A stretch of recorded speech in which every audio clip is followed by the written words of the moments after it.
அடுத்தபடியாக இந்த நிகழ்ச்சியிலும் இது போன்ற சமூக எழுச்சிக்கான காரியங்களிலும் சமய நல்லிணக்க நிகழ்வுகளிலும் தமிழக அளவிலே அதிகமாக கலந்து கொள்கிற ஒரே சுவாமி நமது தவத்திரு திருவடிக்குடிகள் சுவாமி தான்.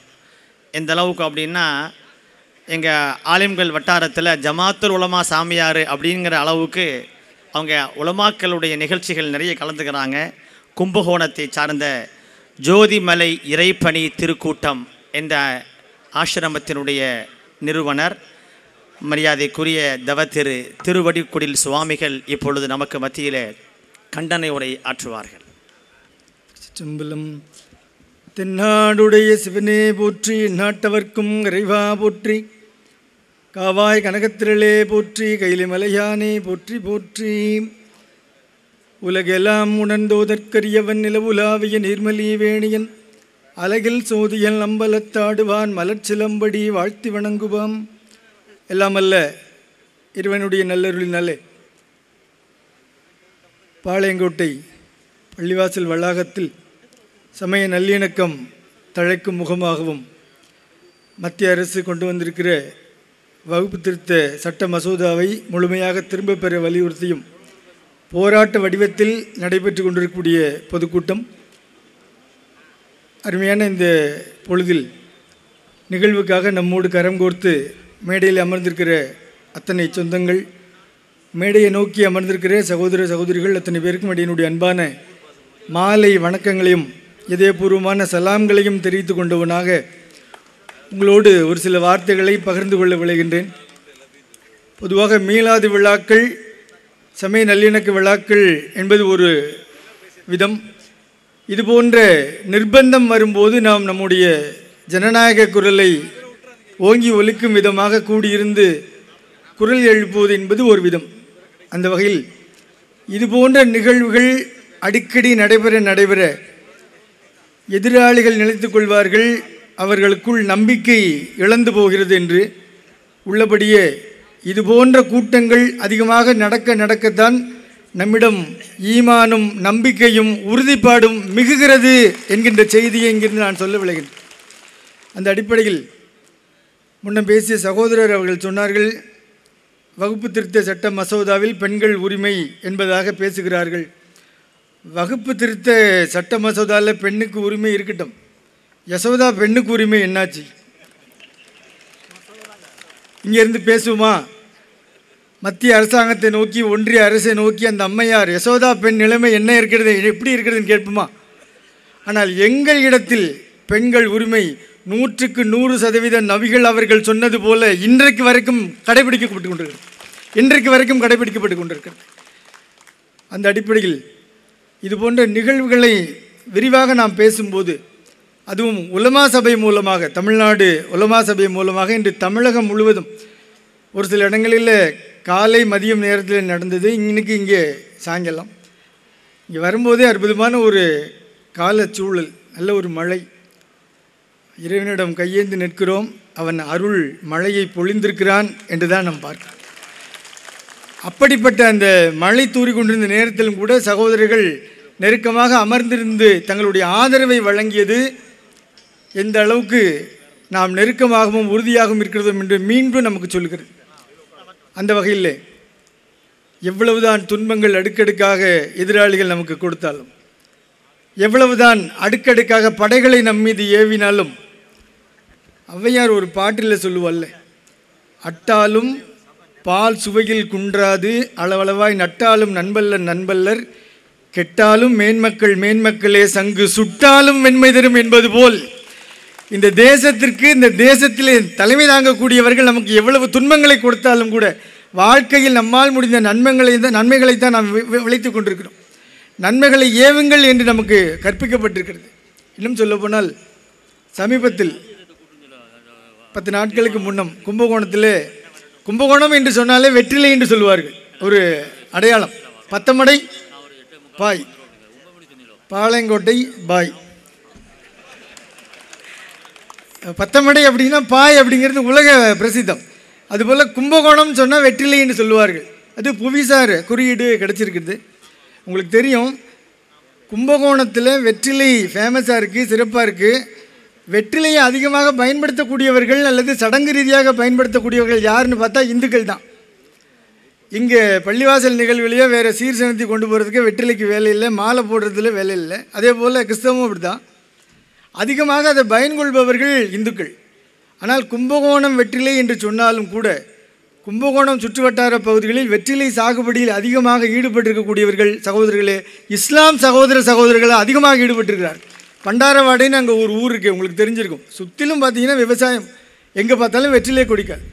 இப்போ அந்த வகையில் கோயில்கள் நிரம்பி இருக்கக்கூடிய பகுதியாக கும்பகோணம் இருந்தாலும் எடுத்த உடனே மங்களப்பொருள் கொண்டு வந்து இங்கே வெற்றிலை பார்க்க எங்கே என்று கேட்கும்போது இஸ்லாம் சமூகம் விளைவித்து கொடுத்த வெற்றிலையைத்தான் முதலில் இந்த தாம்பலத்தில் வைக்க முடியும் என்கின்ற நிலைமை இங்கே இருக்கிறது. இதை குறிப்பிட்ட ஒரு கூட்டம் தெரிந்து கொள்ள வேண்டும். பாளையங்கோட்டையில் ஒரு தலைவரே பிடிச்சாச்சு, திருநெல்வேலியில் ஒரு தலைவரே பிடிச்சிருக்கிறாங்க. எவ்வளவோ வேலை செஞ்சு பார்த்தோம், ஜார்ஜ் கோட்டையை பிடிக்கிறதுக்கு ஒன்றும் முடியல. பார்த்தாங்க திருநெல்வேலி பாளையங்கோட்டை பகுதியில் ஏதோ ஒரு ஆள் கிடைக்குதா பாருங்கள், நம்ம அண்ணன் நயினார் நாகேந்திரன் மாட்டியிருக்கிறாரு. பரிதாபத்திற்குரிய நிலைக்கு வந்திருக்கிற அவருக்கு நம்மளுடைய வாழ்த்துக்களை தெரிவிச்சுப்போம். ஏதாவது குறைஞ்சபட்சம் முடிஞ்சால் நன்மை செய்கிறதுக்கு வாய்ப்பு இருக்கான்னு பாருங்கள். அண்ணன் வந்த உடனே பழைய அண்ணன் அண்ணாமலை அவர்களுக்கு செருப்பு கொடுத்து நீங்கள் காலில் செருப்பு போட்டுக்குங்க அப்படி.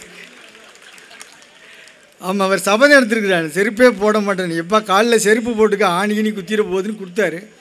இப்போ இங்கே இப்படி செருப்பு கொடுத்துருக்குறாங்க. நான் எப்படி பார்க்குறேன்னா, பாரதிய ஜனதா தமிழ்நாட்டில் பயணிக்கிற வழி இல்லை, காலில் செருப்பாக இன்றைக்கி அதிமுகவை தான் மாட்டியிருக்கிறாங்க.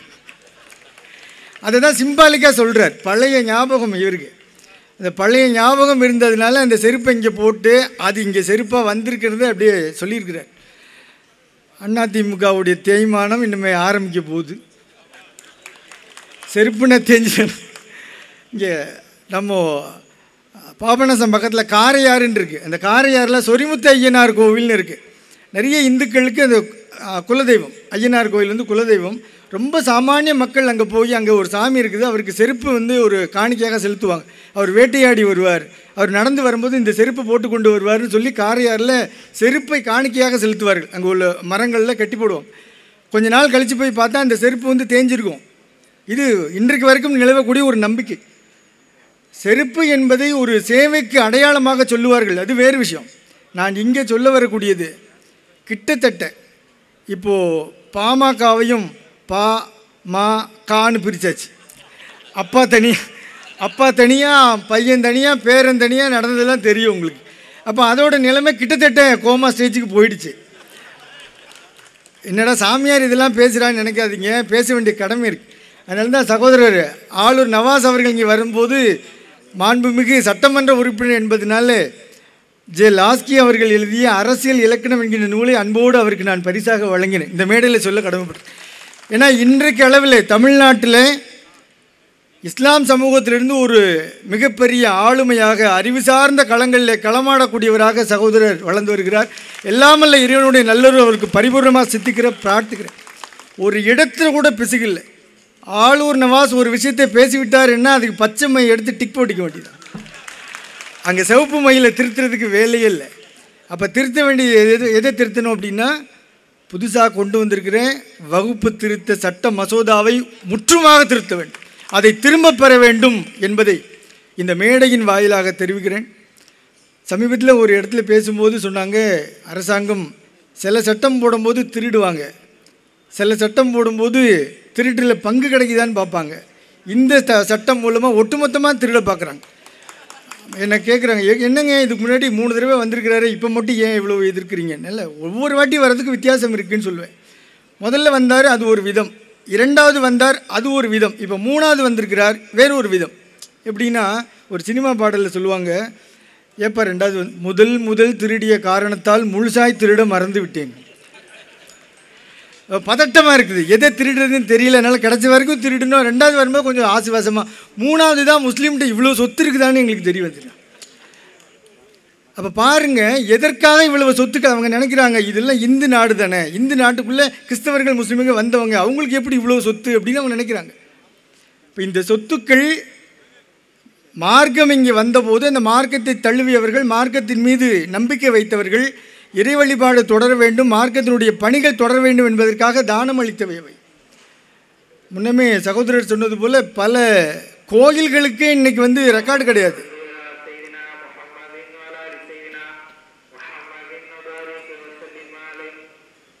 ஜமாத்து நடைபெறும். யாரும் ஜமாத்திற்காக கலைந்து போக வேண்டிய தேவையில்லை. நிகழ்ச்சி முடிஞ்சவுடன் ஜமாத்து நடைபெறும். சகோதரர்களே, அந்த வகையில் கும்பகோணத்தில் இருந்து கொண்டு திருவருளினாலே பழமையான ஆலயங்கள், சிதிலமான ஆலயங்களை எடுத்து புனரமைக்கக்கூடிய ஒரு பணியில் ஈடுபட்டிருக்கோம். கிட்டத்தட்ட ஒரு 16-17 வருஷமாக அந்த பணி நடந்துகிட்ருக்கு.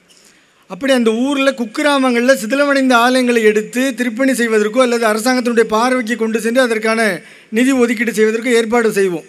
அப்படி பணிகளை மேற்கொள்ளும் போது பல்வேறு பழமையான ஆலயங்களில், இன்னும் சொல்லப்போனால் ராஜராஜ சோழன், ராஜேந்திர சோழன் காலத்து ஆலயங்கள், 1000 ஆண்டுகளுக்கு முற்பட்ட ஆலயங்கள், அதனுடைய ரெக்கார்டு தேடும்போது கோயிலுக்கு சொத்து இருக்குது, ஆனால் கோயில் புறம்போக்கு நிலத்தில் இருக்குது. கோயிலுக்கு ரெக்கார்டு கிடையாது, கோயிலுக்கு சொத்துக்கள் இருக்குது. இப்படி நிறைய சொல்ல முடியும். இப்போ என்னென்னா, இந்த விஷயத்தை பொறுத்த வரைக்கும் வகுப்போடு பிரச்சனை, அது உள்ள எந்த விதமான ப்ராப்ளம் இல்லை. அதை திருத்துவதற்கான சட்டங்கள் தேவையாக இருக்குதுன்னா, சமீபத்தில் அன்புக்குரிய உலமா சபை தலைவர் அவர்கள் கும்பகோணம் வந்திருந்தப்போ ஒரு செய்தியை சொன்னார்கள். திருத்தம் தேவை இருக்குது, உண்மைதான். வக்ஃபோர்டுக்குள்ளே சில திருத்தங்கள் தேவை இருக்குது. ஆனால் அந்த திருத்தங்களை யார் செய்வது என்பது முக்கியம். இப்போ யார் செய்கிறார்கள் என்பதை நாம் பார்க்க வேண்டும். என்ன உள்நோக்கத்தோடு செய்கிறார்கள் என்பதையும் பார்க்க வேண்டும். கையில் ஒரு குழந்தை வச்சுருக்கிறோம், அந்த குழந்தைக்கு பக்கத்தில் இருந்து ஒரு ஈ உட்காருது, இல்லை அந்த குழந்தைக்கு ஏதோ ஒரு டிஸ்டர்பன்ஸ்னால் நம்ம கையில் இருக்கிற துண்டை வச்சு தொடச்சி விடலாம், இல்லை எடுத்து விடுவோம். எங்கேயோ இருந்து ஒருத்தர் கழுத்தில் கை வைக்கிறான்னு நம்ம யோசிக்க வேண்டியிருக்கு. என்ன இந்த கொசு கடிக்கிற மாதிரி, அதை நான் பார்த்துப்பேனே. என்ன கொசு கடிக்கிறது என் குழந்தைக்கு நான் பார்த்து நான் தான் இருக்கேனே, நீ யார் பார்க்குறது? பால கங்காதர திலகர் அவர்களுடைய காலகட்டத்தில் ஒரு செய்தியை பதிவு செய்தார், அது உங்களோடு பகிர்ந்து கொள்ள வேண்டும். வெள்ளைக்காரர்களுடைய காலகட்டம், இந்து மதத்திற்குள்ளாக சில மாறுதல்களை செய்ய வேண்டும், திருத்தங்களை செய்ய வேண்டும் என்று சொல்லி கொண்டு வருகிறார்.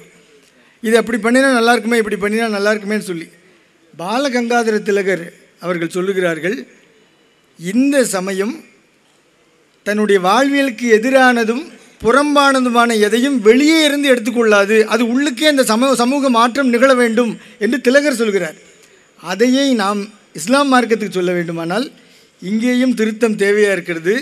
அதை செய்வதற்கு உலமாக்கள் இருக்கிறார்கள், இமாமங்கள் இருக்கிறார்கள், முத்தவல்லிகள் இருக்கிறார்கள். நாங்கள் பார்த்து கொள்வோம், உங்களுக்கு இங்கே வேலை இல்லை.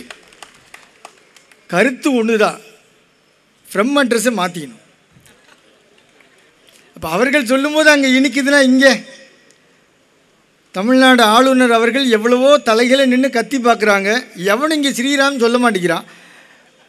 ஜெய் ஸ்ரீராம் சொல்லுன்னா அவன் எப்படி சொல்லுவான்? எல்லாம் இதை தென்னாடுடைய சிவனை போட்டின்னு சொல்லிக்கு ஒரு கூட்டமே ரெடியாக இருக்கும். என்ன காரணத்துக்காக சொல்லியிருப்ப? இங்கேயும் தான் இப்போ பாருங்கள், ஒரு 4 நாளைக்கு முன்னால் ராமருடைய பிறந்தநாள் நடந்தது, ராமநவமி விழா நடந்தது, மக்கள் கொண்டாடினார்கள், பக்தர்கள் கொண்டாடினார்கள், தேர் வடம்பிடிச்சு இழுத்தார்கள். இதே கும்பகோணத்தில் நடந்தது. ஆனால் என்ன நோக்கத்திற்காக அவர்கள் கொண்டு வர்றாருன்னு பார்க்கணும். தேரெழுந்தூர், கும்பகோணம் பக்கத்தில் தேரெழுந்தூரில் கம்பர் பிறந்த ஊர், கம்பன் விழா நடக்குது அங்கே. அதே ஊரில் சமூக நல்லிணக்கத்துக்காக இப்போ ஈத்துமிலன் விழா நடக்கிறது, அங்கே போயிருக்கிறேன். கம்பன் விழா நடக்கிறது, துவக்கி வைத்தவர் மேதகு ஆளுநர் அவர்கள். அப்போ இந்த நிகழ்வுகள்லாம் அவங்க எதற்காக பயன்படுத்துகிறார்கள்? அரசியல் ரீதியாக தங்களுடைய கருத்தை திணிப்பதற்காக இந்த நிகழ்வுகளை அவர்கள் பயன்படுத்திக் கொள்கிறார்கள். நான் குற்றச்சாட்டுறேன். அரசாங்கத்தினுடைய செலவில் தங்களுடைய கட்சி கொள்கைகளை பறைசாற்றுவதற்கும் மக்களிடம் கொண்டு போய் திணிப்பதற்கும் ஏற்பாடு செய்கிறார். வகுப்போடுக்குள்ளே பல்வேறு திருத்தங்கள் மாற்றங்கள் வருகிறது. ரொம்ப குறிப்பாக பார்க்கும்போது யாரும் அதற்கு தானம் கொடுக்க வேண்டுமென்னா அதுக்கு ஒரு கட்டுப்பாடு வேணும். 10 வருஷம் குறைந்தபட்சம் அவர்கள் இஸ்லாத்தை தழுவினால்தான் அவங்களால தானம் கொடுக்க முடியும்னு ஒரு திருத்தமாக. இப்போ 75 வயசு மேலே பிஜேபியில் போஸ்டிங் கிடையாதுன்னு என்றைக்கோ ஒரு நாள் சொன்னாங்க. இப்போ இன்றைக்கி என்ன தெரியுமா வரும்? அடுத்தால வரலாம். அப்படி ஒருவேளை யாரும் பொறுப்புக்கு வரணுன்னா கொரோனா காலத்தில் நீளமாக தாடி வச்சுருக்கணும்னு இப்படியெல்லாம் திருத்தம் வரும். என்னென்னா அவர்களுக்கு தேவையாக இருக்கும்போது அதை வளைத்து கொள்வார்கள். அப்படித்தான் பல்வேறு சட்டங்களை, அது சிஏவாக இருக்கட்டும், இல்லை பொது சிவில் சட்டமாக இருக்கட்டும், இப்போ வந்துக்கிற வக்ஃப் சட்டமாக இருக்கட்டும், எல்லாத்துக்குள்ளேயும் தனக்கு வளைத்து கொள்வதற்கு என்ன ஔவையார் ரொம்ப அழகாக சொன்னார். ஒருத்தன் கொடுக்கணும்னு நினைக்கிறானா அதை தடுக்காத, உன்னால் முடிஞ்சதை கொடு. இயல்வது கரவேல் ஈவது விலக்கேல்னு சொன்ன அவையார். யாரும் ஒருத்தர் கொடுக்கணும்னு நினைக்கிறாங்களோ அவங்கள தடுக்காத, கொடுக்க விடு. அப்போ தர்மத்திற்கு ஒருத்தர் கொடுக்க வேண்டும் நினைக்கும் போது அங்கே ஒருத்தர் முட்டுக்கட்டை போடுறான்னா அப்போவே தெரிஞ்சிடும் இவன் யாருன்னு தெரிஞ்சிடும். மார்க்கத்திற்கு விரோதமான செயல்களை தொடர்ச்சியாக செய்து கொண்டிருக்கிறார்கள். அப்படி செய்து கொண்டிருந்தாலும் கூட அவர்களோட ஒரு கூட்டத்தை வைத்துக்கொண்டு பாருங்கள், இஸ்லாமியர்கள் எங்கள் கூட தான் இருக்கிறாங்கன்னு காமிச்சுக்கிறாங்க. இப்போ நட்பு என்பது, நான் முதல்ல ஒரு பாட்டு சொன்னேன், அட்டாலும் பால் சுவையில் குன்றாது, அந்த பாட்டில் வருது. நட்டாலும் நண்பல்ல, நமக்கு யாரும் விரோதி இல்லை, நம்ம நட்பு பாராட்டும் தான் நினைக்கிறோம்.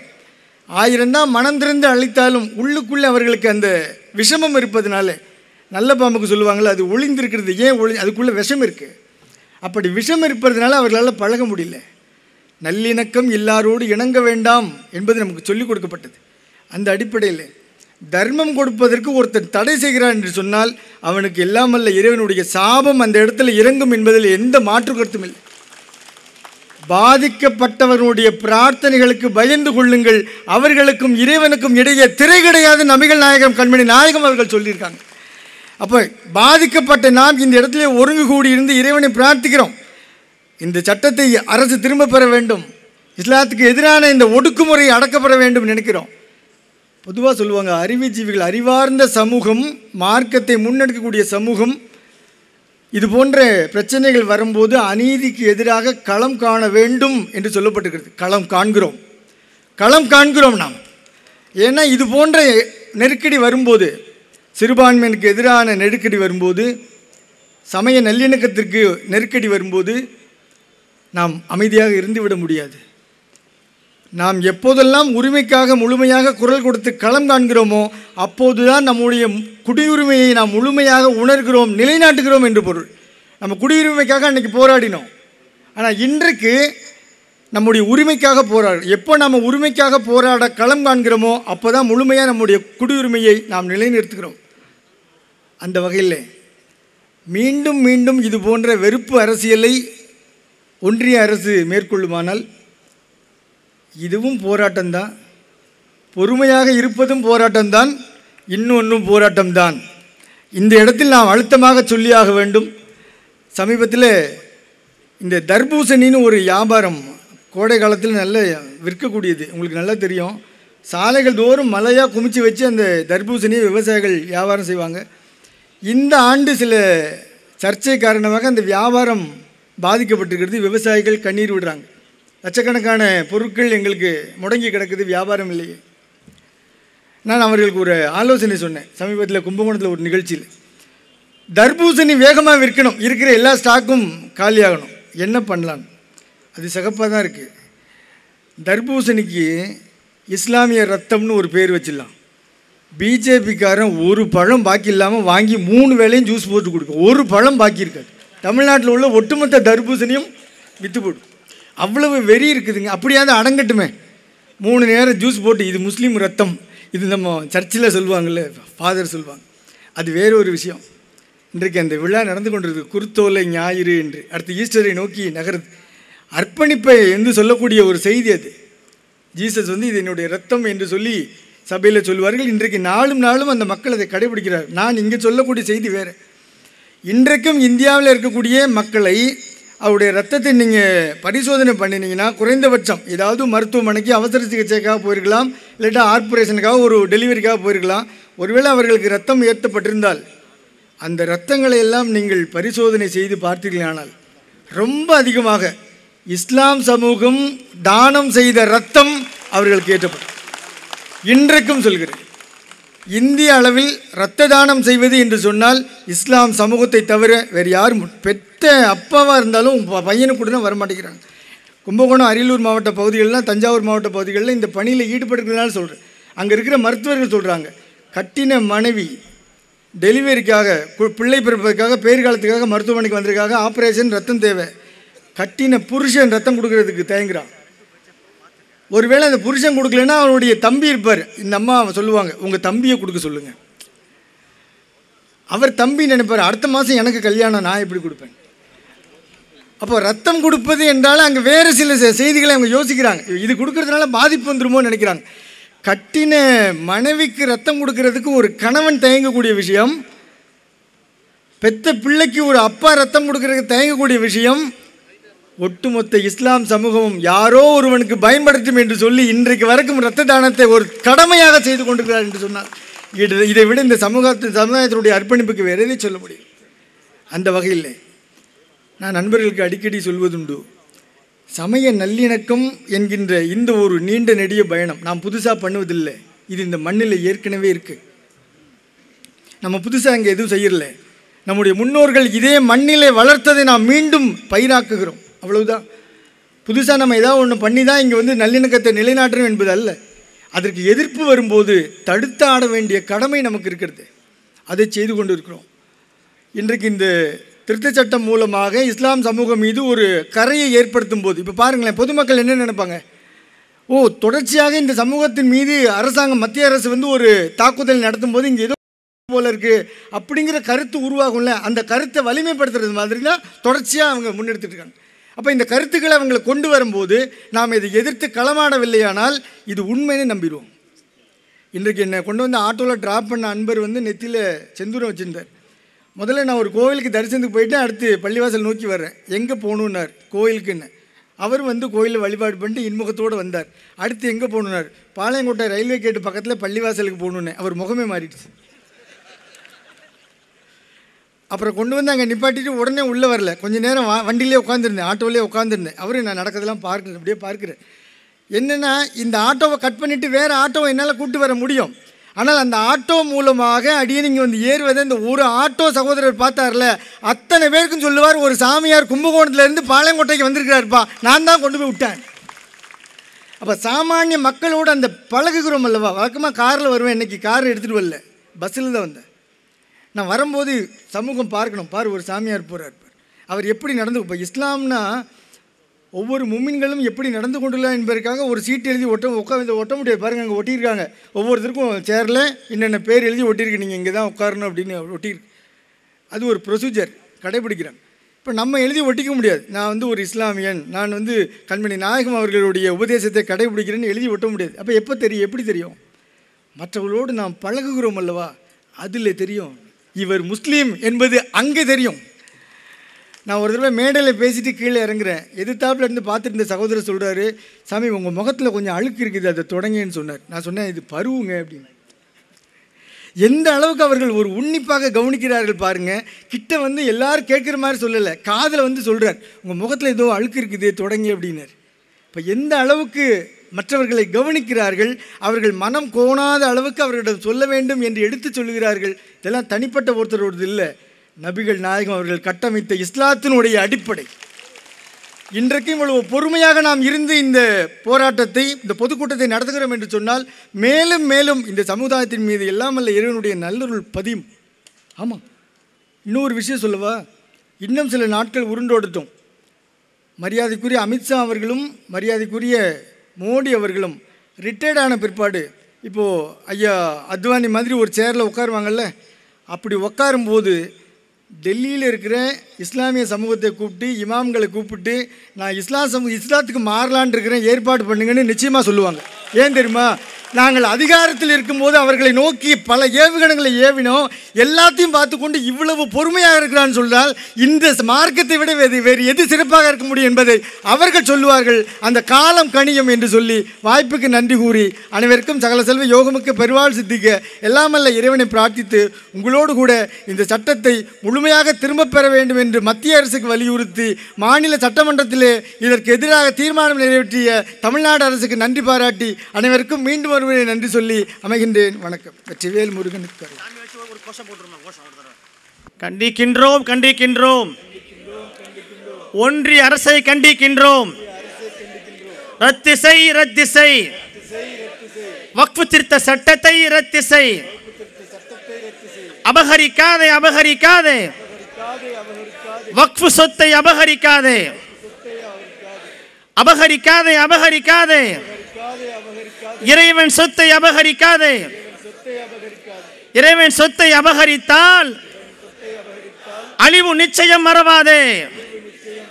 வஞ்சிக்காதே வஞ்சிக்காதே, முஸ்லிம்களை வஞ்சிக்காதே, பிரிக்காதே பிரிக்காதே, மதத்தின் பெயரால் மக்களை பிரிக்காதே. வேறு அறுப்போம் வேறு அறுப்போம், வெறுப்பு அரசியலை வேறறுப்போம். காப்பாற்று காப்பாற்று, அரசு சட்டத்தை காப்பாற்று. ஓங்கட்டும் ஓங்கட்டும், சமூக ஒற்றுமை ஓங்கட்டும். வெல்லட்டும் வெல்லட்டும், சமூக நல்லிணக்கம் வெல்லட்டும். அஞ்ச மாட்டோம் அஞ்ச மாட்டோம், எதுவரினும் அஞ்ச மாட்டோம்.